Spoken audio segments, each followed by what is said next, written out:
네, 오늘 함께 은혜를 나눌 말씀 보겠습니다. 사도행전 16장 35절로 40절 말씀 보겠습니다. 봉독해 올리겠습니다. 날이 새매 상관들이 아전을 보내어 이 사람들을 놓으라 하니 간수가 이 말대로 바울에게 고하되 상관들이 사람을 보내어 너희를 놓으라 하였으니 이제는 나가서 평안히 가라 하거늘 바울이 이르되 로마 사람인 우리를 죄도 정치 아니하고 공중 앞에서 때리고 옥에 가두었다가 이제는 가만히 우리를 내어 보내고자 하느냐. 아니라 저희가 친히 와서 우리를 데리고 나가야 하리라 한데 아전들이 이 말로 상관들에게 고하니 저희가 로마 사람이라 하는 말을 듣고 두려워하여 와서 권하여 데리고 나아가 성에서 떠나기를 청하니 두 사람이 옥에서 나가 루디아의 집에 들어가서 형제들을 만나보고 위로하고 가니라. 아멘. 네, 오늘은 사도행전 강의 72번째 시간으로 사도행전 16장 마지막 단락과 관련된 내용을 중심으로 해서 말씀의 은혜와 교훈을 나누도록 하겠습니다. 지난주에는 점치는 귀신 들린 여정을 고쳐준 일로 인해서 빌립보의 지하 감옥에 갇히게 된 바울과 실라가 옥중에 있으면서도 하나님께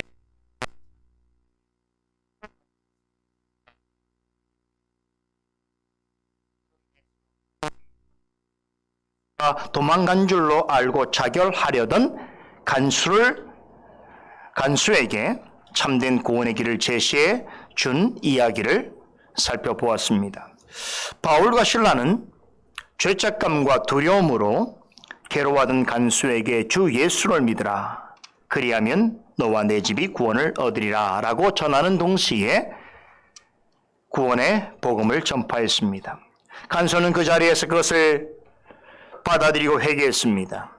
참회의 표시로 그는 곧장 바울과 실라를 자신의 집으로 데리고 가서 그들의 상처난 부위를 씻겨주고 가족과 함께 그들이 전해주는 복음을 경청했습니다. 그때 간수와 온 가족은 그리스도를 주로 영접하였고 다 같이 세례를 받았습니다. 세례받은 가족은 얼마 전에 루디아가 바울과 실라에게 했던 그대로 그들을 공손히 받아들이면서 극진히 대접해 주었습니다. 참 놀라운 변화지요. 몇 시간 전까지만 하더라도 간수는 절망감에 사로잡혀서 스스로 목숨을 끊으려 했습니다. 그의 가족도 예기치 못한 비극적인 사태를 겪게 될 수도 있었습니다. 하지만 이제는 상황이 완전히 바뀌었습니다. 바울과 실라로부터 참 복음을 전해 듣고서 그리스도를 영접하고 세례를 받은 이후에 간수의 가정은 잔치집으로 변했습니다. 간수와 그의 가족은 예수 그리스도를 자신들을 죄에서 구원해 주시는 유일한 중보자요 구원자이신 참 하나님으로 믿게 되었습니다. 그리스도를 참되게 믿는 믿음은 그들에게 세상에서 경험할 수 없는 내적인 기쁨과 소망을 맛보게 해 주었습니다. 그리스도를 믿는 것은 곧 그리스도와 더불어 기뻐하는 것임을 경험하게 되었습니다. 지난주에 바울과 실라가 한밤중에 감옥 안에서 하나님께 기도하고 찬양할 때에 그것을 경청한 모든 죄수들이 다 같이 하나님을 찬미하는 광경을 두고서 그때 빌립보 감옥은 더는 죄수들을 가두어 놓는 것이 아니라 죄와 사망의 권세로부터 해방된 자들이 함께 하나님을 찬송하고 경배하는 교회로 변모하였다라고 말씀드렸습니다. 그런데 그와 같은 일이 이제 간수의 집에서 그대로 재현되었습니다. 방금 전까지 목숨을 끊으려 했던 자와 하마터면 그 일로 인해서 큰 불행을 겪어야 했을 그의 가족이었지만 구원의 복음을 통해서 그리스도가 하나님이신 줄을 알게 되고 그분을 믿음으로 참된 기쁨을 맛보게 된 그의 가정은 구원 얻은 성도들이 함께 모여 넘치는 기쁨으로 하나님께 영광을 돌리는 교회의 모습 그대로였습니다. 참된 복음이 선포되고 복음을 통해서 그리스도를 믿고 영접하며 성령 안에서 믿음과 기쁨의 열매가 나타나는 현장은 그곳이 어디라도 참된 교회라는 것을 우린 빌립보 감옥과 간수의 가정을 통해서 확신할 수 있습니다. 바울과 실라는 누구보다도 이 사실을 잘 알고 있었습니다. 성령께서는 빌립보 감옥에 갇히기 전부터 이것을 믿는 믿음과 하나님께서 계획하신 일을, 뜻을 반드시 이루실 것이라고 하는 확신을 주셨습니다. 그렇기 때문에 바울과 실라는 억울하고 분한 상황에서도 불평하지 아니하였고 옥중에 갇혀 있는 중에도 하나님을 찬미할 수 있었습니다. 그뿐 아니라 모든 옥문이 열리고 착고가 풀렸는데도 도망가지 않았습니다. 일반적인 상황이라면 누군가가 자신들을 알아차리기 전에 빨리 도망가는 것이 상책입니다. 하지만 두 사람은 감옥에 남아있다가 칼을 빼들고 자결하는 간수를 보고서 내 몸을 상하게 하지 말라, 우리가 여기 있노라 외치면서 그를 안심시켰습니다. 이었고 횃불을 들고 다가온 간수가 자신들 앞에 엎드려 부복할 때에도 그들은 도망치려 하기는커녕 도리어 그 앞에 서서 담대하게 복음을 전했습니다. 오늘 강설 중에 말씀드릴 기회가 있겠습니다만 바울과 실라는 로마 사람이었음에도 불구하고 부당하게 매제를 당하고 착고를 채운 채로 지하 감옥에 던져질 때에도 그 사실을 밝히지 않았습니다. 진즉에 로마 시민인 것을 밝혔다면 이런 수모와 형벌을 당하지 않았을 터인데 그런데도 어느 때까지 말하지 않고 참았습니다.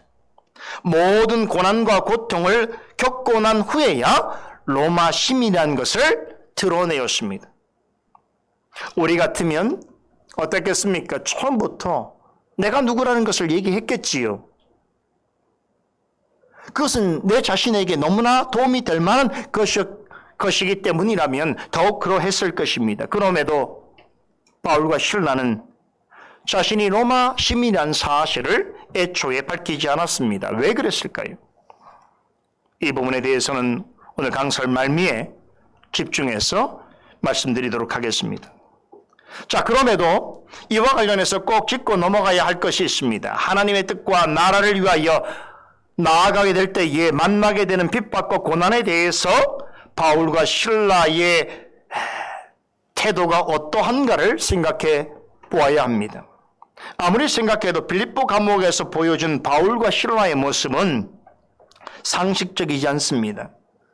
어느 정도의 믿음을 가진 성도라면 예수를 믿는다고 해서 모든 것이 형통할 것이라고 생각지 않습니다. 예수를 진실되게 믿다 보면 핍박도 당하고 고난도 겪게 된다는 것에 대하여 어느 정도의 믿음을 가지고 있는 성도라면 알고 인정합니다. 그렇지요? 하지만 그렇다고 해서 바울과 실라의 행동에는 우리로서는 이해하기 어려운 점들이 있습니다. 두 사람이 왜 빌립보 감옥에 갇히게 되었습니까? 점치는 귀신 들린 여정을 고쳐주었기 때문이죠. 이것은 상받을 일이지 비난받을 일이 아닙니다. 그런데도 도리어 로마 사회를 어지럽히고 로마의 미풍양속을 해쳤다는 이유로 고소를 당했습니다. 게다가 죄를 물을 만한 어떤 증거나 사실 확인도 없이 제대로 된 변론 기회조차 갖지 못한 채 다짜고짜 모진 형벌과 고문을 받으면서 지하 감옥에 갇히는 신세가 되었습니다. 그야말로 좋은 일을 하고도 생지옥 같은 상황을 맞이하게 된 것입니다. 생각해보면 참으로 억울하고 분한 일입니다. 그런데도 바울과 실라는 어떤 원망도 어떤 불평도 하지 않습니다. 참으로 놀라우리만큼 마음의 평정심을 유지하면서 침착하게 행동합니다. 더욱이 더 놀라운 것은 이유 없이 큰 고통과 어려움을 겪고 있는 중에도 그들은 마음을 다해서 하나님께 찬미했습니다. 여기 찬미하다라는 말은 하나님께 감사의 찬양을 드렸다는 뜻입니다. 이처럼 말도 되지 않는 억울하고 분통 터지는 상황에서 하나님께 모든 것을 맡기고 평안함과 감사함으로 하나님을 찬송했습니다. 어떻게 이런 일이 가능할까요? 여러분, 감옥에 들어가기 전에 많은 매를 맞았고 들어갈 때는 양발에 착고를 차고 깊고 음습한 지하 감옥에 던져졌다고 했는데, 여러분, 어느 순간에 갑작스럽게 환경이 뒤바뀌어진 것입니까? 아니면 그렇게 많이 맞았어도 몸의 아픔을 전혀 느끼지 못하게 되었던 것입니까? 전혀 그렇지 않습니다. 간원들은 바울과 실라를 감옥에 들여보내기 전에 그들의 옷을 벗긴 채로 어마어마한 폭력을 가하게 했습니다. 살갗이 패이고 온몸은 멍들고 피가 철철 흘렀을 것입니다. 상처를 치료받지 못한 데다가 착고 때문에 발목은 붓고 쓰라렸을 것입니다. 그렇지요? 이런 생각을 하면 우리 자신을 참 부끄러울 때가 있지요. 우리는 조금만 몸이 찌뿌둥하고 조금만 감기가 걸려도 교회 모임에 빠질 생각부터 합니다. 어떻게든 예배에 참석하지 않을 궁리부터 합니다. 그런데 바울과 실라는 육신적으로 최악의 상태에 대단히 억울하고 분통스러운 그런 일 가운데 있으면서도 어떻게 했습니까? 마음을 다해서 하나님께 찬미했습니다. 이것은 무엇을 말해줍니까? 이들은 하나님의 뜻과 주님의 나라를 위하여 당하는 핍박과 고난에 대해서 굉장히 성숙한 성품과 신앙 인격을 가지고 있었다라고 하는 것을 말해주고 있습니다. 이 사건이 있은 후로 시간이 한참 흘러서 바울은 고린도 지역의 교회들에게 보내는 두 번째 서신을 기록할 때에 이때의 상황을 암시하는 듯한 설명을 해주고 있습니다. 우리 함께 볼까요? 고린도 후서 4장을 보겠습니다. 함께 이 부분을 읽도록 하겠습니다. 고린도 후서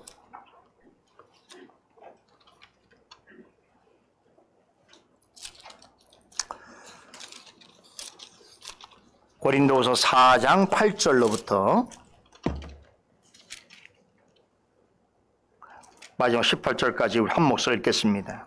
우리가 사방으로 우겨쌈을 당하여도 쌓이지 아니하며 답답한 일을 당하여도 낙심하지 아니하며 핍박을 받아도 버림받지 아니하며 거꾸로 트림을 당하여도 망하지 아니하고 우리가 항상 예수 죽인 것을 몸에 짊어짐은 예수의 생명도 우리 몸에 나타나게 하려 함이라. 우리 산자가 항상 예수를 위하여 죽음에 넘기움은 예수의 생명이 또한 우리 죽을 육체에 나타나게 하려 함이니라. 그런즉 사망은 우리 안에서 역사하고 생명은 너희 안에서 하느니라. 기록한 바 내가 믿는 고로 말하였다 한 것 같이 우리가 같은 믿음의 마음을 가졌으니 우리도 믿는 고로 또한 말하노라. 주 예수를 다시 살리신 이가 예수와 함께 우리도 다시 살리사 너희와 함께 그 앞에 서게 하실 줄을 아노니 모든 것을 너희를 위하여 하는 것은 은혜가 많은 사람의 감사함으로 말미암아 더하여 넘쳐서 하나님께 영광을 돌리게 하려 함이라. 그러므로 우리가 낙심하지 아니하노니 겉사람은 후패하나 우리의 속은 날로 새롭도다.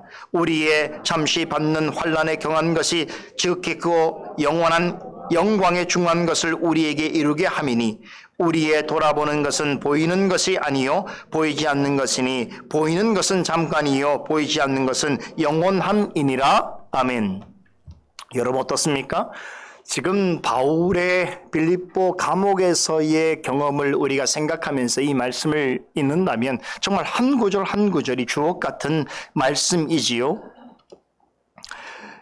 이 중에서도 빌립보 감옥에서 바울과 실라가 보여준 신앙을 압축적으로 소개하고 있는 한 말씀을 꼽으라면 저는 16절을 이야기하고 싶습니다. 16절 다시 보겠습니다. 그러므로 우리가 낙심하지 아니하노니 겉사람은 후패하나 우리의 속은 날로 새롭도다라는 말씀입니다. 여러분, 감옥에 있을 때에 바울과 실라가 처해 있었던 어떤 물리적인 조건, 육체적인 건강 상태는 매우 좋지 않았습니다. 극도로 나빴습니다. 바울이 빌립보 성에 들어갔을 때의 시기는 대략적으로 AD 50년경 초반으로 봅니다. 이때는 예루살렘 교회가 지상에 세워진 지 약 20년이 지난 시점입니다. 또한 사도 바울이 회심한 이후에 20년이 조금 지난 시기였습니다. 그렇다면 바울의 나이는 대략적으로 50대 초반입니다. 오늘날 우리 나이로 보면 7, 80세가 넘는 노인이었습니다.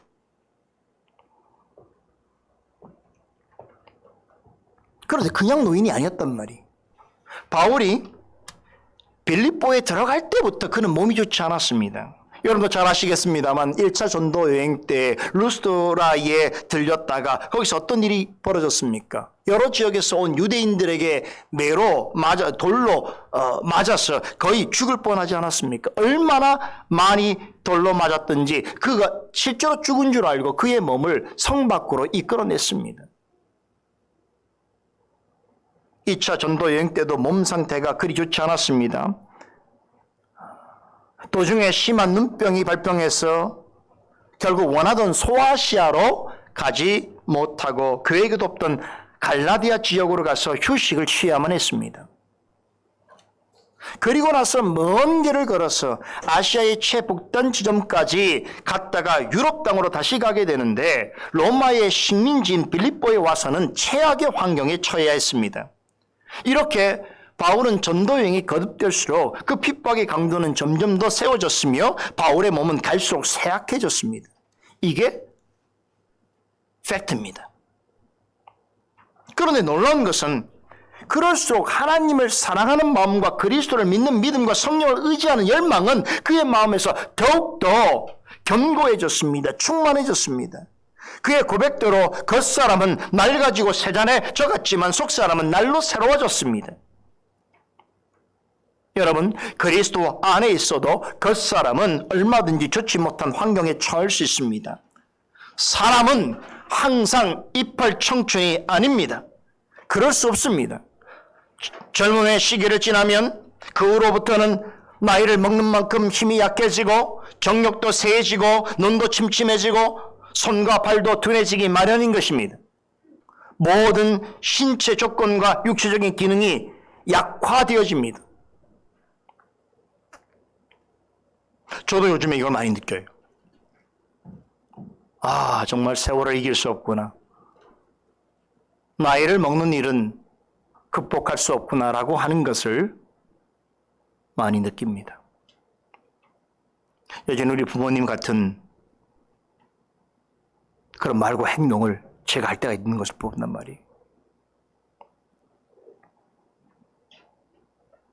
사람이 늙어가는 것은 하나님이 정하신 자연의 이치이고 불변의 법칙입니다. 바울도 시간이 지나면서 자신의 몸이 쇠잔해가는 것을 느꼈으며 특별히 큰 고난에 처하고 크게 낙심할 만한 일이 있을 때는 육체의 연약함과 고단함에 대하여 더 깊이 자각했습니다. 자, 그럼에도 성경 어디에도 그가 나이가 많아짐에 따라서 회심한 후에 젊은 날에 가졌던 그리스도를 향한 마음과 복음 증거자로서의 사명감이 흔들려 끝다든가 쇠잔해졌다라고 하는 기록은 어디에도 없습니다. 오히려 바울의 마지막 생애에 기록한 그의 신앙 유언이라고 할 수 있는 디모데 후서를 보면 이 땅에서 마지막 순간이 자신에게 아주 가까이 다가왔을 때에 이런 고백을 합니다. 나는 선한 싸움을 싸우고 나의 달려갈 길을 마치고 믿음을 지켰노라고 고백합니다. 죽는 그 시간까지도 하나님 나라와 주님의 교회를 위하여 마지막 피니시 라인까지 최선을 다해서 뛰어가는 운동선수처럼 혹은 목숨이 붙어있는 한 전쟁에서 결코 물러서지 않는 용맹한 군사처럼 끝까지 주님을 위해서 하나님 나라를 위하여 충성을 다하고 믿음을 지켰다고 하는 것입니다. 이것이 겉사람은 후패해지나 속사람은 날마다 새로워지는 성도의 모습인 것입니다. 간혹 우리 주변에 오랜 세월 동안 교회를 다녔다고 해도 젊었을 때는 아주 열심히 신앙생활 했노라고 하면서도 나이가 들어가면서 점점 믿음이 식어가고 열정이 사라져가는 분들을 보게 됩니다. 그보다 더 심각한 것은 노인이 되어가면서 나이를 많이 먹으면서 마음은 속물처럼 변하고 성품은 더 완고해지고 믿는다고 하지만 믿는 사람들의 본이 되기는커녕 믿는 사람들로부터 나는 저렇게 살지 말아야지, 나는 저런 인생이 되지 말아야지 하는 신앙생활에 있어서의 반면 교사의 예가 되는 성도들도 있습니다. 대단히 불행하고 안타까운 것이지요. 평생을 교회를 다녔고 평생을 신앙생활을 했노라고 하는데 주변에 있는 대부분의 성도들로부터 나는 저런 사람이 되지 말아야지 라고 하는 반면 교사적인 대상이 된다면 이것은 참으로 불행한 인생입니다. 그런데요, 겉사람이 낡아짐에 따라서 속사람도 후패해지는 경우에는 그럴 수 있습니다. 하지만 이것은 참된 신앙이 아닙니다. 나이가 들면서 겉사람뿐만 아니라 속사람도 함께 후패져 가는 것만큼 추한 것은 없습니다. 겉사람이 후패져 가는 것은 자연의 이치고 불변의 법칙이라 어쩔 수 없지만 동시에 속사람도 후패해진다라고 하는 것은 다 실패한 것입니다.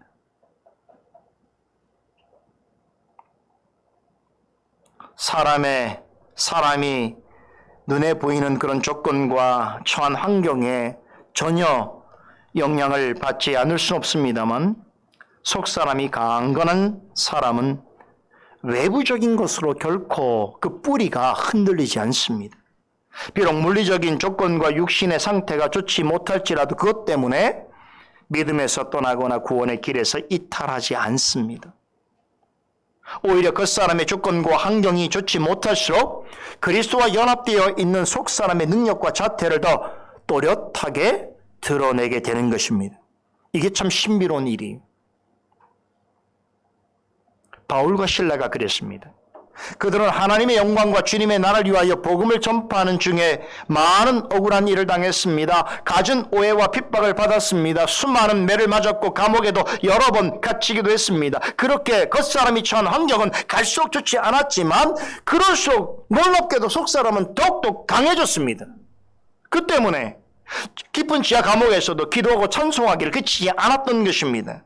겉사람이 최악의 형편에 처해 있는 중에도 감사의 이를 찾고 담대하게 복음을 전할 수 있었습니다.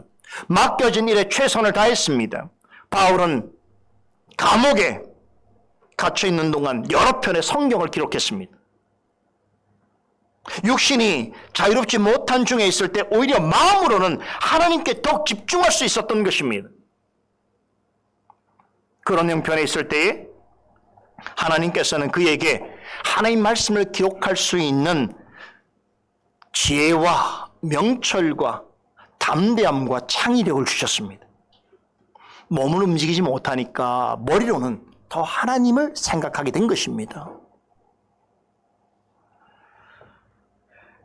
그의 겉사람이 자유를 억압당하고 큰 어려움 가운데 있을 때에 속사람의 능력과 자태는 더욱더 밝게 빛났습니다.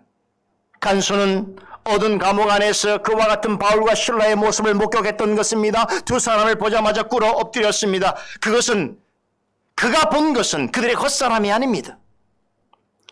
그들의 겉사람은 볼품없는 죄수의 모습 그대로였습니다. 왜 그렇습니까? 그들의 몸은 온 상처투성이었고 몰골은 말이 아니었습니다. 바울의 모습은 더했습니다. 키는 작고 머리는 벗겨지고 얼굴에는 주름이 가득했습니다. 몸에는 뭔가 흉터가 많았고 거기에다 눈까지 나빠서 그의 표정도 좋지 않았습니다. 그런데 간수는 이런 모습을 하고 있는 사람들 앞에서 엎드려서 선생님 내가 어떻게 해야 구원을 얻을 수 있으리까라고 정중하게 물었습니다. 30절에 우리말 성경의 간수가 바울과 실라를 보고 선생님들이여 라고 말한 말 이렇게 번역이 되어 있습니다. 원문에 보면 그들을 가리켜서 퀴리오이라고 말합니다. 이 퀴리오이라는 말이 퀴리오스랍니다. 퀴리오스가 뭡니까? 주님이지요. 이 말을 하나님께 아닌 사람이 사람에게 할 때는 그야말로 사람에 대한 최대의 존중을 표현하는 호칭입니다. 방금 전까지 자신이 지키던 죄수를 간수는 이제는 주인님 혹은 주님이라고 불렀습니다. 도대체 어떻게 된 것입니까? 그들의 외적인 모습 이면에 있는 그들의 속사람의 실체를 보았기 때문입니다. 그들의 속사람은 어둡고 음습한 감옥 안에서 반짝이는 별처럼 그리스도의 영광의 빛을 발하고 있었던 것입니다. 고귀하고 경건한 속사람을 지닌 사람은 보이는 외모가 어떠하든지 겉사람이 어떤 어려움에 처해 있든지 간에 그 자체로 그리스도의 영광을 드러내는 빛을 냅니다. 이것은 마치 발광체가 아닌 달이 태양의 찬연한 빛을 받아서 밝은 빛을 내는 것과 같은 이치인 것입니다. 믿음을 가진 사람은 그런 속사람을 지닌 성도를 금방 알아차릴 수 있습니다. 그리고 그에게 예를 다하게 되는 것입니다. 이게 믿음의 사람의 모습인 것이.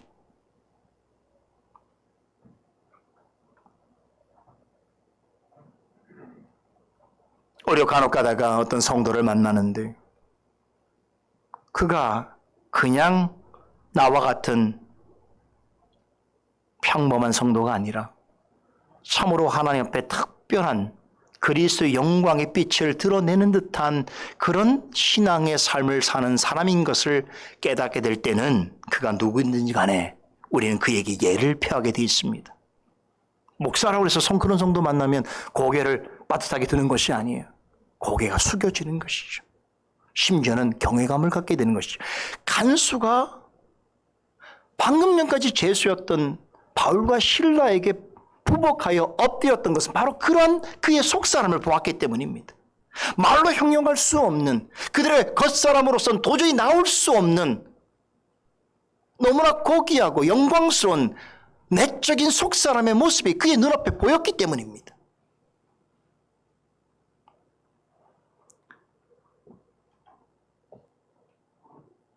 외적으로는 볼 것이 없고 육신적으로는 좋은 풍모가 아니라도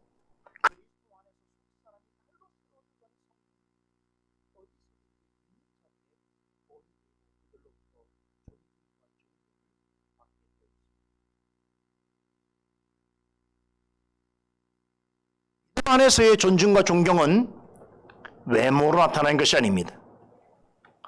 겉사람을 통해서 얻는 것이 아닙니다. 그의 속사람 때문에 받게 되는 것입니다.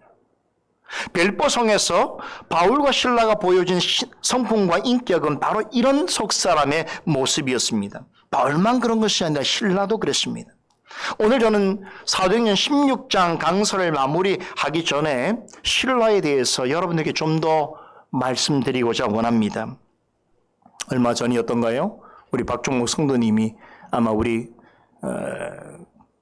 밴드 그죠? 말씀 나눔인가 어디 댓글에서 신라에 대해서 궁금해 하셨지 않습니까? 그죠?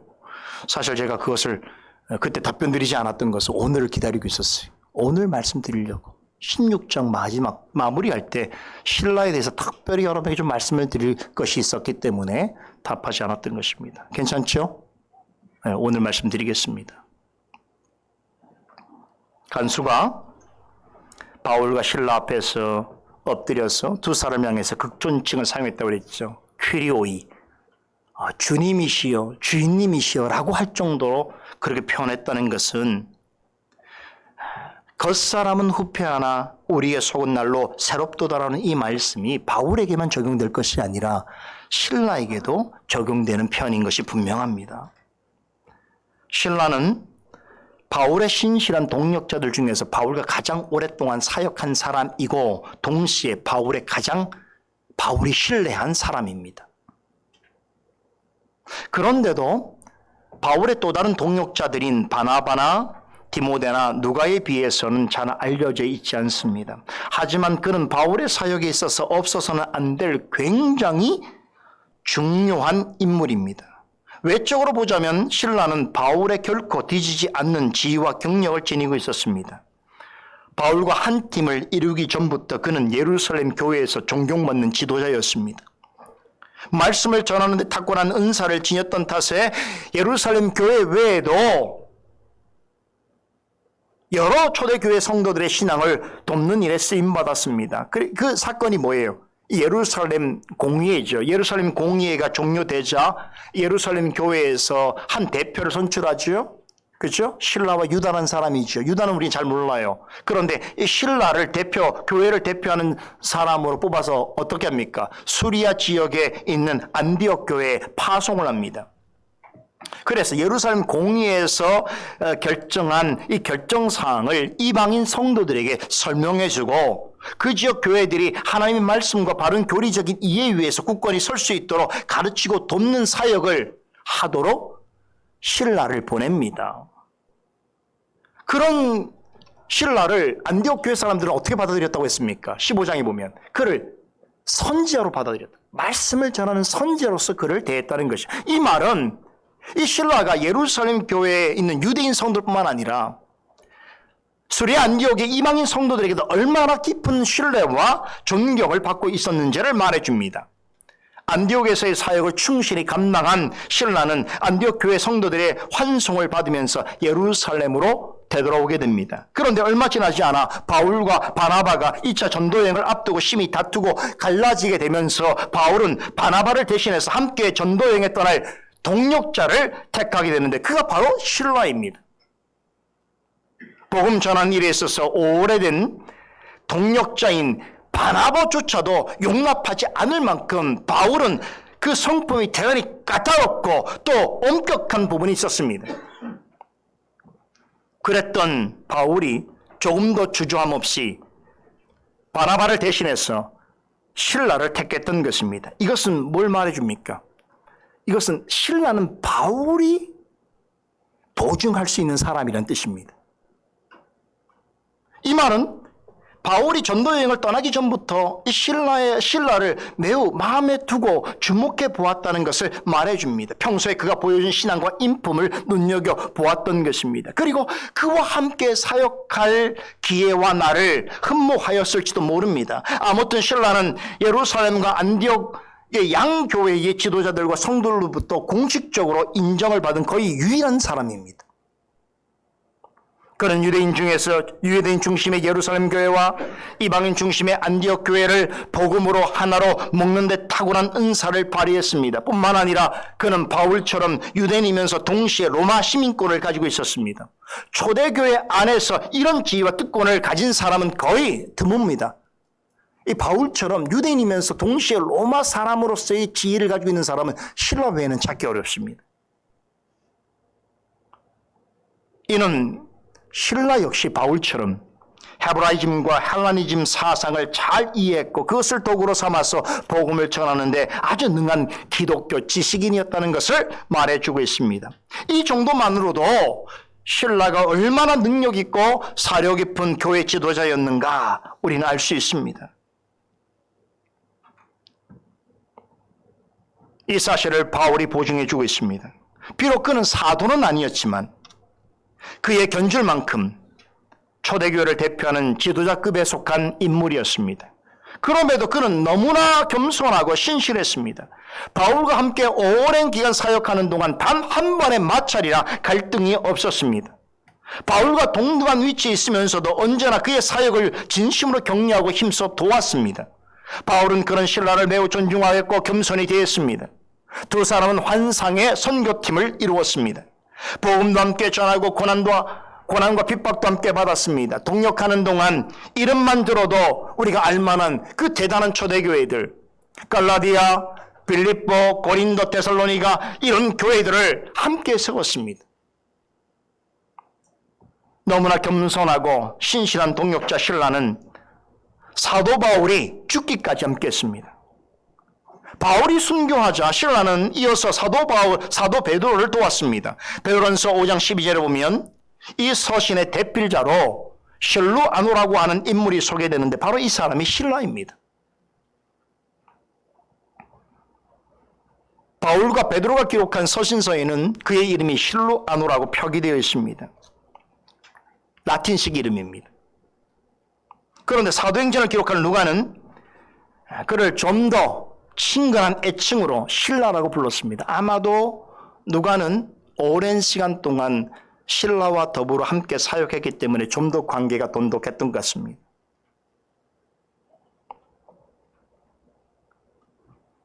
베드로는 일찍부터 신라라고 하는 사람에 대해서 알고 있었던 것입니다. 그래서 자신이 노사도가 된 베드로가 그의 여생 마지막에 두 편의 서신서를 기록하게 되지요. 베드로 전서, 베드로 후서를 기록하게 되는데 그때에 자신이 펜을 들고 쓸 수가 없기 때문에 대필할 사람을 구했습니다. 그 사람이 바로 신라입니다. 그는 당시만 하더라도 초대교회 안에서 가장 믿음직한 지도자의 반열에 올랐을 뿐만 아니라 특별히 그는 탁월한 어학 실력을 가지고 있었던 것입니다.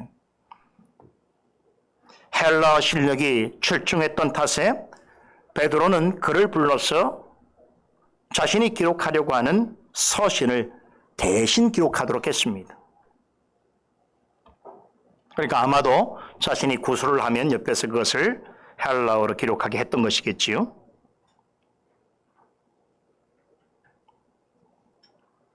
그렇게 본다면 신라가 없었다면 베드로 전후서도 보기 어려웠을지도 모릅니다.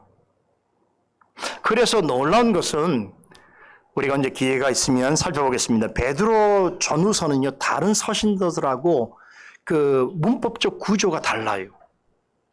굉장히 투박한 것 같은데 굉장히 세련되어 있어요. 그래서 학자들이 되게 놀랍니다. 그 투박스러움은 베드로의 말이죠, 구어. 근데 그것을 굉장히 세련된 헬라어 문법으로 기록한 건 신라입니다. 신라가 그렇게 대단한 사람이었던 뜻이에요. 자, 그 이후에 신라의 행적에 대해서는 알 수가 없습니다. 성경은 여기까지만 말합니다. 그런데 대부분의 성경 학자들은 베드로의 순교 이후에 자신이 대필한 베드로 전후서를 가지고 베드로를 대신해서 소아시아 여러 지역을 다니면서 복음을 전하다가 그 역시 순교하였을 것이라고 입을 모읍니다. 사도행전 15장 25절에 보면 예루살렘 교회 지도자들이 그를 안디옥 지역에 파송하면서 그를 가리켜서 이렇게 부릅니다. 소개합니다. 우리 주 예수 그리스도의 이름을 위하여 생명을 아끼지 아니하는 자라고 천구합니다. 얼마나 영광스럽고 영예로운 호칭입니까? 신라는 이 호칭 그대로 살았습니다. 평생을 우리 주 예수 그리스도의 이름과 그분의 교회와 성도를 위해서 자신의 생명을 아끼지 아니했습니다. 초대교회를 대표하는 지도자 반열에 오를 만하고 그럴 만한 충분한 능력과 지혜를 지니고 있음에도 너무나 신실하고 겸손하게 자신에게 맡겨진 사역을 조용히 그러나 확실하게 감당했습니다. 사도라고 불리워도 손색 없는 자리에 있었음에도 사도들의 진실한 동력자요 충실한 협력자로서 그들을 돕고 빛내며 복음으로 교회를 하나 되게 하며 성도들 가르치고 섬기는 유익한 일에 충성을 다했습니다. 신라의 삶을 보면 평생 자신을 드러내는 일에 대해서 그는 매우 인색합니다. 어떤 일에서도 자신을 드러내지 않습니다. 오히려 자신을 드러내기보다는 오직 하나님의 뜻과 사도들의 사역과 그 열매를 드러내는 데 돕는 데 주력했습니다. 그렇게 쓰임받기를 기뻐하고 행복해했습니다. 그래서 사도들은 그런 그를 항상 마음에 두었던 것입니다. 그가 없어서는 안 될 그는 대단히 중요한 사도들의 동력자요 조력자였습니다. 교회가 바르고 건실하게 성장해 가려면 신라 같은 성도가 있어야 됩니다. 신라처럼 실력과 인격을 고루 갖춘 그러면서도 신실하고 겸손하게 돕고 섬기는 것을 기뻐하는 성도가 반드시 필요합니다. 바라기는 우리 솔리데오 글로리아 교회에도 앞으로 신라와 같은 성도가 더 많아지기를 간절히 소원합니다. 실력이 있지만 그것을 통해서 자신을 높이고 드러내는 것이 아니라 오직 하나님의 뜻과 교회와 성도들이 말씀에 바르게 설 수 있도록 하는 일에 자기의 생명을 아끼지 아니한 만큼 신실하고 겸손하게 돕는 자로서 만족하는 삶. 그러나 그는 사도는 아니었고 자신을 드러내려고 하지 않았지만 여러분 성경은 그에 대한 가치를 고스란히 우리에게 전해주고 있습니다. 오늘 이 말씀을 제가 16장 오늘 강설을 마치면서 꼭 전해드리고 싶었던 말씀이에요.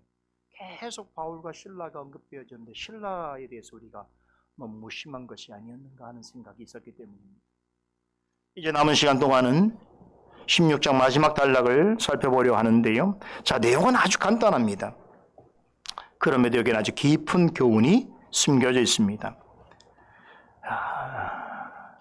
이 깊은 교훈을 중심으로 해서 말씀드리면서 오늘 사도행전 16장의 강서를 마무리 지어 보도록 하겠습니다. 누가의 기록에 따르면 빌립보 감옥을 배경으로 발생한 일들은 하룻밤 사이에 일어났습니다. 하룻밤 사이 많은 일들이 일어났다는 것이에요. 어제 오전서부터 오늘 오전까지 일어난 일입니다. 다음날 아침에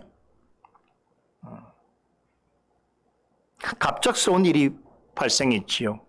전날에 바울과 실라에게 형벌을 가하고 감옥에 집어넣었던 장본인들인 이 상관들, 재판관들이라고 했죠.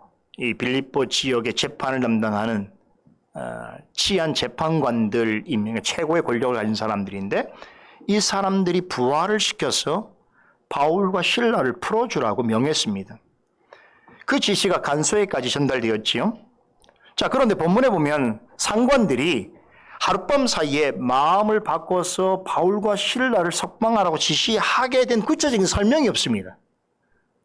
왜 그들이 갑자기 하룻밤 사이에 마음이 바뀌어서 어제까지만 하더라도 그렇게 바울과 실라를 모질게 때리고 착고를 채워서 깊은 감옥에 그렇게 가두게 하고 사람으로 시켜서 지키게 했던 그들이 다음날 갑자기 그들을 풀어주라고 하는 거예요.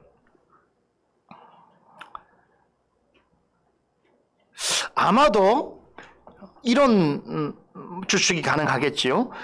몇 가지 추측을 해볼 수 있는데 전날에 자신들이 한 행위에 대해서 양심의 가책을 느꼈을 수도 있고 또 간밤에 발생한 지진 때문에 심경의 변화가 생길 수도 있고 또 하룻밤이지만 그들에게 가한 처벌이 충분했다고 생각할 수도 있고 아니면 이건 추측입니다. 설명이 없기 때문에 간수가 지난밤에 자신과 자신의 가정에 일어난 일을 진솔하게 전했기 때문에 그럴 수도 있습니다. 하지만 본문에서 이 부분에 대해서 구체적인 언급을 하지 않는 이상 우린 정확하게 알 수가 없고 이 부분에 대해서 더 많은 시간을 들여서 생각할 필요는 없을 것 같습니다. 왜냐하면 더 중요한 교훈이 있기 때문에 그렇습니다. 다만 누가는 이들이 왜 바울과 실라를 풀어주라고 했는지 그 근거를 제시하는 대신에 두 사람이 풀려나게 되었다는 점을 강조하고 있다는 사실을 우리가 기억해 둘 필요가 있습니다. 35절에 상관들이 부하들을 보내어서 이 사람들을 놓으라고 한 것이나 36절에 간수가 상관들의 말을 대신 전하면서 이제는 나가서 평안히 가라라고 한 말은 사실 같은 의미를 지니고 있습니다. 바울과 실라가 감옥에서 드디어 나오게 되었다는 것을 강조하는 표현입니다. 이 말은 전날 밤에 빌립보 감옥에 있던 모든 죄수들이 경험했던 일을 연상하게 만듭니다. 하나님의 강력한 임재를 상징하는 지진이 일어나자 그들을 가두고 있던 옥문들이 다 열리고 모든 죄수들의 메인 것들이 다 풀어졌습니다. 이것은 영적으로 볼 때의 옛적에 이사야 선지자가 예언한 복음이 예수님에 의해서 성취되었음을 알리는 중대한 계시 사건이라고 말씀드렸습니다. 즉 복음은 상한 자에게 자유와 포로된 자에게는 노임과 갇힌 자에게 노임을 얻게 해주는 능력이 있으며 모든 죄와 비점 가운데 있는 자는 위로를 주고 슬픈 자에게는 참된 기쁨을 엿보게 하며 근심하는 자에게는 의와 영광을 얻게 하는 로마서 1장 16절의 표현대로 한다면 그리스도의 복음은 모든 믿는 자에게 구원을 주시는 하나님의 능력이라는 것을 재확인시켜 주고 있습니다. 누가는 이런 복음의 능력이 모든 죄수에게뿐만 아니라 바울과 실라에게도 임했다는 사실을 강조하기 위해서 이제 그들도 풀려나게 되었다라고 하는 것을 거듭 강조하고 있습니다. 이것은 이러한 영적 교훈을 전해줍니다. 세상에 악하고 불의한 자들이 아무리 믿는 자들의 신앙과 양심을 억압하고 신체를 구속하고 육체의 실제적인 고통을 가한다 하더라도 마귀와 죄와 사망의 권세로부터 해방시키시는 하나님의 능력을 결단코 당해낼 수 없다는 것입니다. 믿는 자를 매질하고 빌립보 감옥같이 악명 높은 곳에 감금한다 하더라도 하나님께서는 택한 자를 반드시 구출해내시고 자유를 얻게 하신다는 것입니다.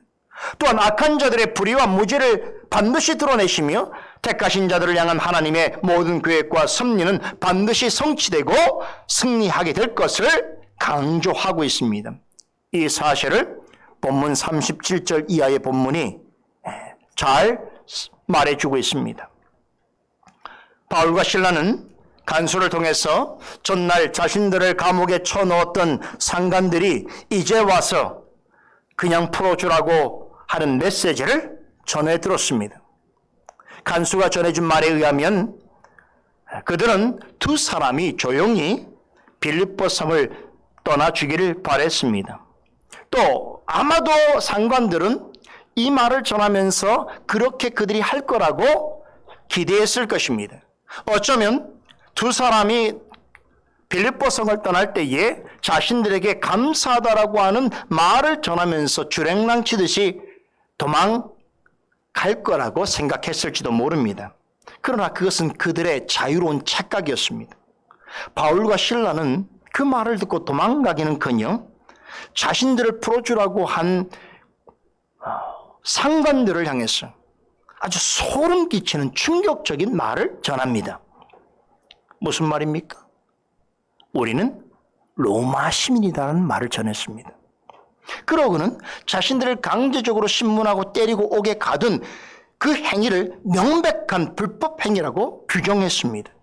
31절에 바울이 이르되 로마 사람인 우리를 죄도 정치 아니하고 공중 앞에서 때리고 오게 가두었다가 이제는 가만히 우리를 내어 보내고자 하느냐라고 말하는 것이 바로 이 뜻입니다. 바울과 실라는 로마 시민권을 가지고 있음에도 불구하고 그들이 유대인이라는 사실을 빌미로 마치 자신들이 도시를 혼란에 빠뜨리고 로마의 미풍양속을 해친 범죄자인 양 취급당했고 정당한 재판 절차가 없이 죄가 드러나거나 형이 확정되지도 않은 상태에서 사람들이 본 앞에서 심한 매질을 당하고 옥에 던져진 그 어제에 참담했던 일을 회상하면서 이것은 로마 시민권자에게 대한 중대한 불의를 저진 일이라고 규정한 것입니다. 그렇게 항변하고 있습니다. 이게 상당히 심각한 일인데요. 로마법에 따르면 로마 시민권을 가진 사람은 정당한 재판과 판결을 받지 않은 상태에서는 어떤 경우에도 로마 시민권자에게는 매를 치거나 그를 강제로 구속시키면 안 됩니다. 이게 로마법이에요.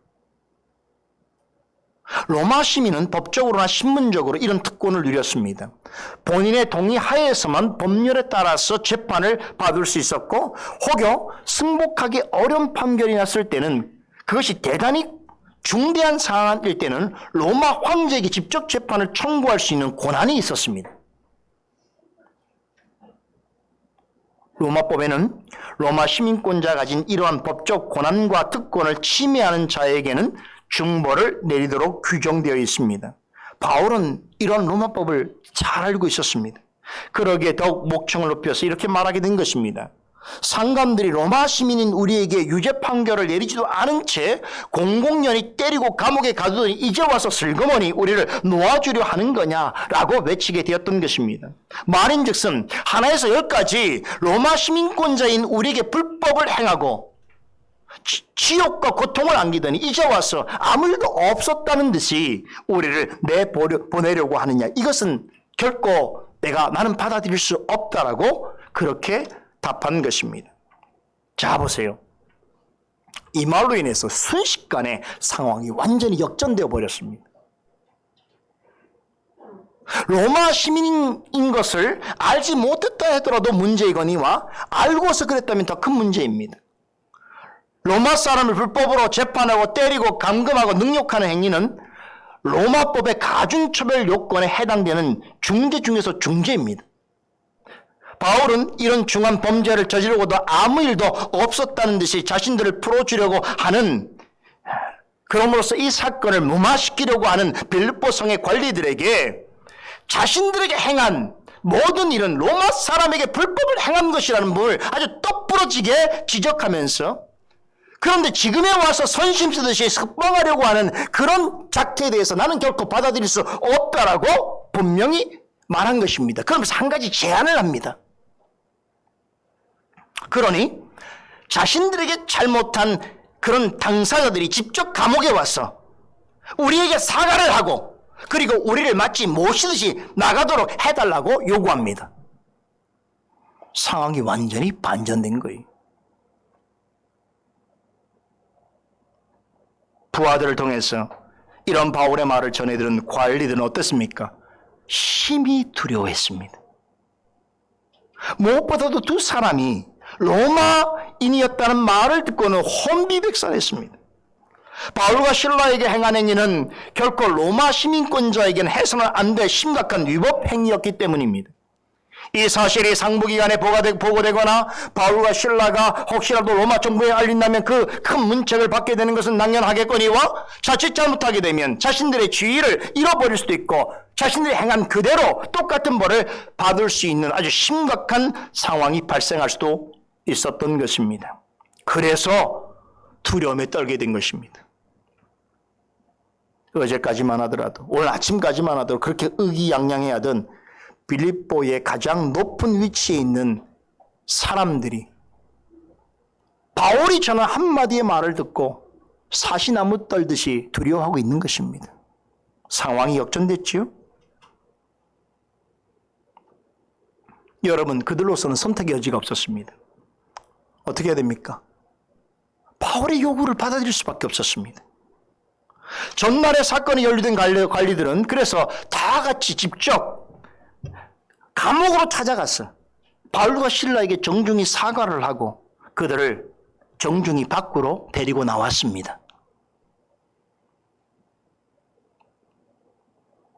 그러면서 뭐라고 애원합니까? 두 사람에게 빌립보 성을 떠나주기를 간절히 애원했습니다. 39절 하반절에 보면 이들이 청하다라는 말을 쓰는데 이 말의 원래 뜻은 마치 손을 이렇게 싹싹 빌면서 간절히 간청하는 것이에요. 제발 바울과 실라님 우리 빌립보 성을 좀 떠나주십시오 라고 간청하는 것입니다. 여러분, 이게 그냥 떠나달라는 말이겠습니까? 그게 아니겠지요. 여기에는 이런 의미가 있겠죠. 자신들이 한 잘못에 대해서 더는 문제 삼지 말아주십시오. 자신들이 행한 불법을 한 번만 눈 감아 주십시오 라고 하는 그런 비겁스러움이 여기에 내포되어 있는 것이에요. 참 못나고 비겁한 모습이지요. 이게 세상 권력을 추구하는 사람들의 모습입니다. 사실은. 누가는 이 장면을 놓치지 않고 아주 상세하게 기록으로 남기고 있습니다. 그 이유가 있습니다. 잘 들으세요. 왜 이런 부분을 이렇게 상세하게 기록하고 있는가?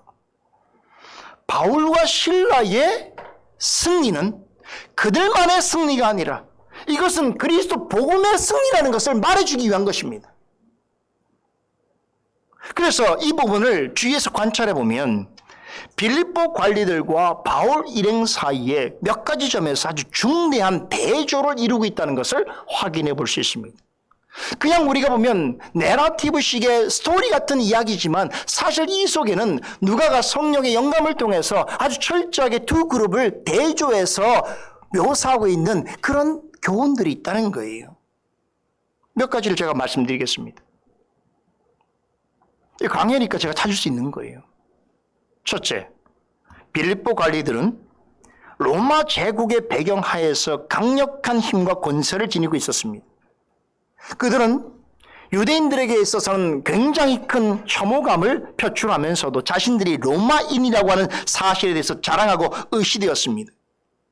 반면에 바울과 실라와 간수와 제수들은 연약하고 비참한 상태에 있는 사람들이었습니다. 그러나 그들 모두는 그리스도에게 속해 있었으며 이방인들에게 있어서 연민의 감정을 갖고 있었습니다. 이들은 그리스도를 믿고 영접한 그리스도인이었습니다. 한 축은 로마인이었던 것을 자랑하고 한 축은 그리스도인인 것을 자랑하고 있습니다. 그죠? 그러면서 한 축은 다른 민족을 혐오하지만 다른 한 축은 우리가 복음을 전해야 될 모든 사람들에게 대해서 공률한 마음을 가지고 있습니다. 둘째, 빌립보 당국자들은 갖은 핑계와 온갖 수단을 동원해서라도 믿는 자들을 괴롭히려 합니다. 불법과 위법을 이용해서라도 그리스도인들을 위협하고 박해했습니다. 하지만 바울과 실라와 간수와 제수들은 고난과 어려움 중에도 하나님께 기도하고 찬송했습니다. 구원의 복음을 전하고 듣는 일로 인해서 오히려 크게 기뻐하고 감사했습니다. 얼마나 차이가 있습니까? 어떤 사람들은 수단을 가리지 않고 어떤 사람들을 해치고 죽이려는데 그들의 관심을 두고 있지만, 어떤 사람들은 어떻게 해서 그들의 영혼을 구하는데 그것을 나의 기쁨으로 여기고 있다. 얼마나 큰 대조입니까? 셋째, 바울의 말을 전해들은 당국자들은 크게 두려워했습니다. 그렇죠? 그런데 이들이 두려워한 것은 무엇입니까? 하나님의 공의가 아닙니다. 하나님의 심판이 아닙니다. 이번 일로 인해서 로마 황제가 분을 낼까? 로마의 황제의 눈에서 벗어날까? 나지 않을까? 자신들의 지혜를 잃어버리지 않을까 하는 것이 그들의 두려움의 이유였습니다. 반면에 간수는 자신의 영혼의 문제에 대해서 심히 고민했습니다. 하나님 앞에서 주인인 것을 깨달음으로 해서 두려워했습니다. 그래서 그는 하나님을 경외하는 사람이 되었습니다. 여러분, 두려움이라는 말을 다 쓰고 있단 말이에요. 간수도 두려워했고 이 사람들도 두려워했습니다. 그러나 두려움의 질의 차이가 완전히 다른 거예요. 빌립보의 상관들은 사람 때문에 두려워했던 것이, 자기들이 가지고 있는 좋은 것들을 놓칠까 두려워했던 것입니다. 그러나 간수가 두려웠던 것은 하나님 앞에 자신의 존재를 보고 그 거룩하신 하나님을 생각할 때에 하나님을 경외하는 마음으로 두려워했던 것입니다. 사람을 두려워하는 자와 하나님을 두려워하는 자의 완전 차이가 있죠. 넷째로, 빌립보 관리들은 잘못이 드러나자 또 다른 두려움에 사로잡혔습니다. 어쩔 수 없는 상황에서 자신들의 실수를 인정하긴 했지만 그들은 참된 회개를 하지 않습니다. 오히려 어떻게 합니까? 자신의 마음의 의도를 숨기고 빌립보 성을 떠나달라고 하는 것은 뭘 말하는 것입니까? 그들을 위한 것이 아니죠. 자신들의 잘못을 인정하는 것이 아니라 오히려 회유하는 것이에요. 눈속임을 하는 것입니다. 그렇게 이를 무마시키려고 하는 것입니다. 그들에게는 잘못이 있어도 회개하지 않습니다. 반면에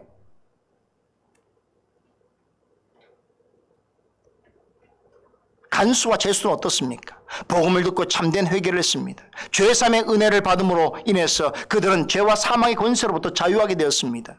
빌립보 관리들은 여전히 사단의 감옥에 갇혀있는 신세이지만 간수와 제수들은 사단의 감옥에서 해방되었습니다. 다섯째, 빌립보 관리들과 바울과 실라 사이의 영적인 전쟁에서 마침내 바울과 실라가 승리했습니다. 당국자들은 무지막지한 폭력과 무력을 사용해서 두 사람을 제압하였고 제압할 수 있을 거라 생각했습니다. 그러나 단 하룻밤의 꿈이었어요.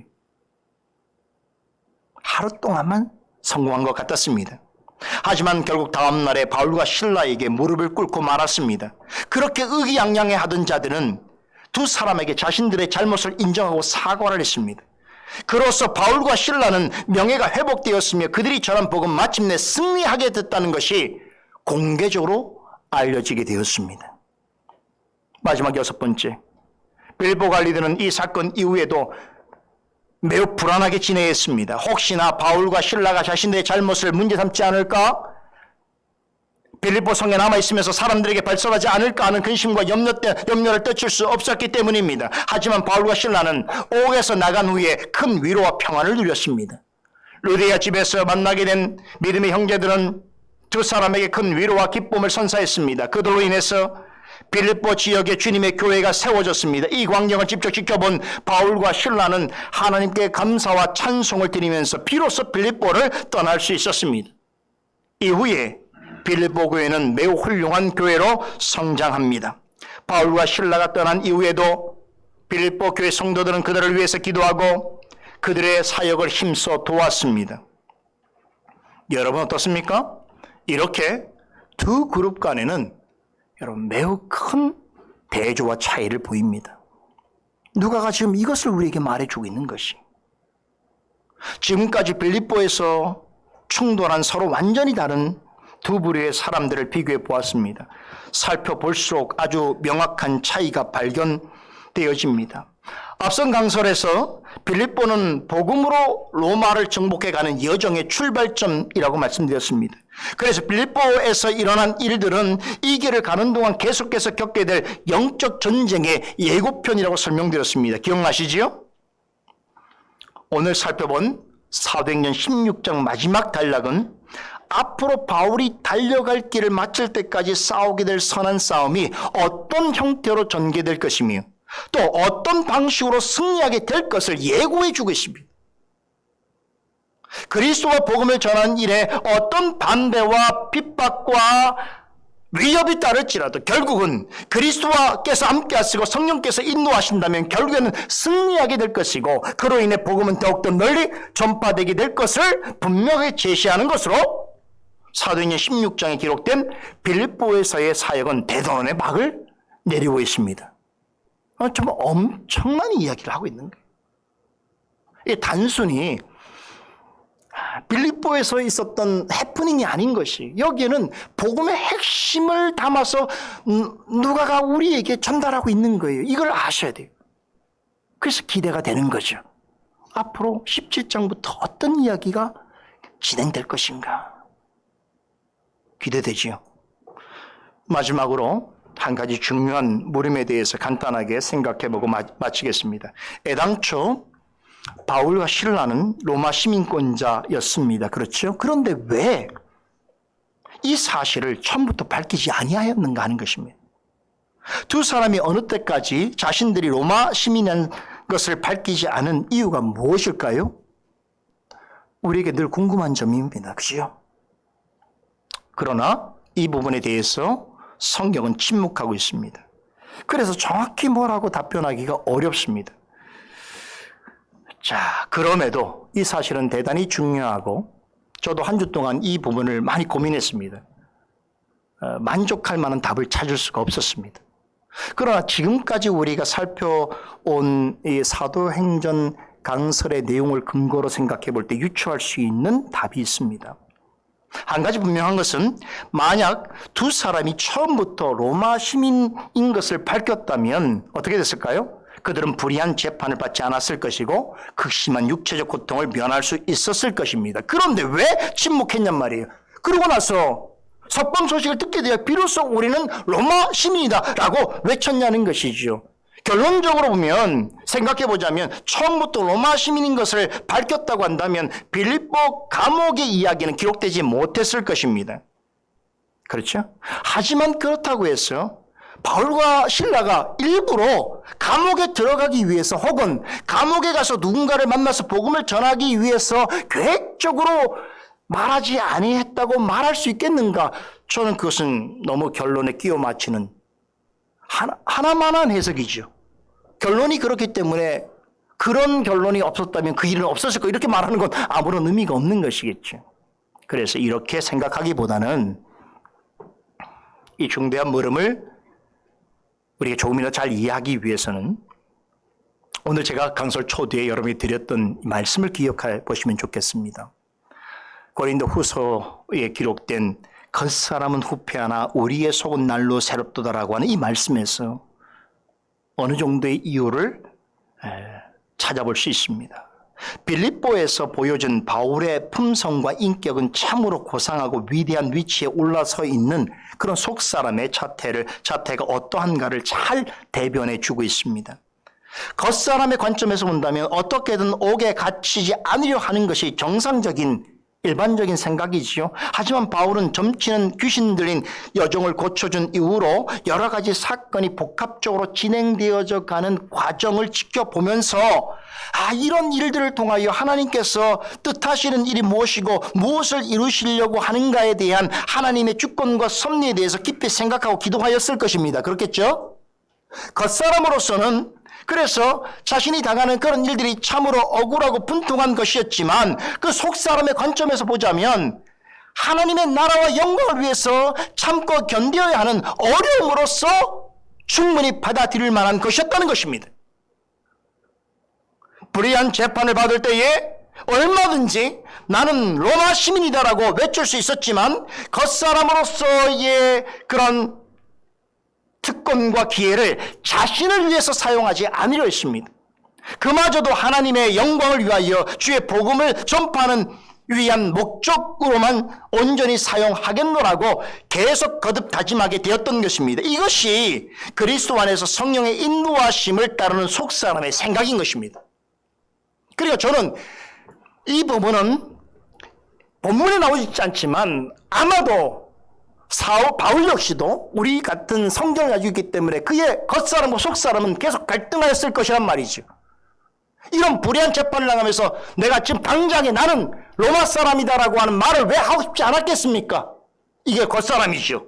나의 지위와 나의 특권인데요. 이걸 감출 이유는 없지 않습니까? 그러나 그의 속사람은 그보다 한 차원 더 높은 하나님의 뜻을 생각하게 된 것입니다. 내가 이것을 말할 때에 이것이 나를 위한 일인가? 하나님의 영광을 위한 일인가를 그는 생각할 수 있었던 것이 그게 어떻게 가능했을까요? 그의 속사람이 날마다 새로워져가는 은혜를 잊고 있었기 때문인 것입니다. 여러분, 우리 각자에게도 속사람이 있습니다. 그런데 빌립보에서 겪은 핍박과 환난 중에서 바울이 보여준 속사람은 우리 갖고 있는 그 일반적인 속사람보다는 한 차원 높은 수준의 그리스도적인 성품과 인격을 나타내 보여주고 있습니다. 우리는 그 사실을 인정해야 됩니다. 빌립보 감옥에서 어떻게 그런 억울한 중에 어려움 중에서 그가 하나님께 감사의 찬미를 드릴 수 있었는가? 이건 일반적인 속사람으로는 할 수 없는 일입니다. 겉사람은 더 못할 일이고요. 그런데 그가 그렇게 진실하게 했다는 것은 그의 속사람은 그의 고백처럼 겉사람은 후패하지만 그의 속사람은 날로 새로워져가는 은혜를 그 어려움 중에도 감옥 안에서도 경험하며 있었다는 것을 말해주는 것입니다. 여러분, 우리는 이 모습을 주목해야 합니다. 겉사람을 볼 때 결코 좋지 않은 조건과 환경 속에서도 결코 흔들리지 않을 뿐 아니라 오히려 하나님의 일하심을 기대하면서 기도하고 기뻐하고 감사하면서 겉사람은 후패해지시라도 날로 새로워지고 강건해지고 갈수록 그리스도의 영광을 빛내는 그런 속사람다운 성품과 인격, 이것을 가질 수 있도록 우리 모두가 간절히 소망하고 바라야 하는 것입니다. 이런 속사람을 지닌 사람, 그러한 성도들이 모인 교회는 하나님의 나라 일과 하나님의 영광을 위하여 귀한 쓰임을 받게 될 것입니다. 저는 이보다 더 성경적이고 신앙적인 답을 찾기가 어렵습니다. 바울이 신라가 충분히 자신들의 지위와 특권을 말할 수 있는 자리 기회가 있었음에도 불구하고 그 일을 끝까지 잠잠하다가 결국 승리가 확정될 때에 그 사실을 고백하였다는 것은 그의 속사람이 이런 생각 가운데 있었다는 것 외에는 달리 생각할 것이 없습니다. 그러나 이 일을 통해서 우리가 깨닫고 도전받아야 하는 것은 우리의 속사람도 그와 같은 속사람으로 성장하고 닮아가야 할 것입니다. 그런 은혜가 솔리데오 글로리아 교회와 우리 모두에게 있기를 간절히 소원합니다. 기도하십시다. 거룩하신 하나님, 감사합니다. 우리에게 주시는 말씀의 은혜를 통해서 참으로 우리의 삶의 형편과 또는 우리가 우리의 현재와 나아가야 될 미래에 대해서 성령의 은혜로 조명하게 하시고 또 깨닫고 다짐할 수 있도록 하시니 감사를 드립니다. 하나님의 말씀에 기록된 그 모든 말씀의 현실은 곧 우리 현실인 것을 믿사오니 주께서 이기시고 승리하신 것처럼 오늘 우리도 주님을 믿는 자리에 있는 우리가 나아가는 모든 일에 있어서 마침내 이기고 승리하는 역사를 맛보게 하여 주시옵소서. 그러하기 위하여 우리의 겉사람은 시간의 흐름에 따라 후패갈지라도 우리의 속사람은 주님의 은혜와 성령의 인도하심으로 날로 새로워지고 강건해지기를 원하오니 그러한 교회와 성도들이 되도록 인도하여 주시고 그러므로 주님께서 바라시는 하나님의 영광과 하나님 나라를 이루는 일에 귀한 쓰임을 받을 수 있도록 역사하여 주시옵소서. 감사드리며 예수 그리스도 이름으로 기도드리옵나이다. 아멘.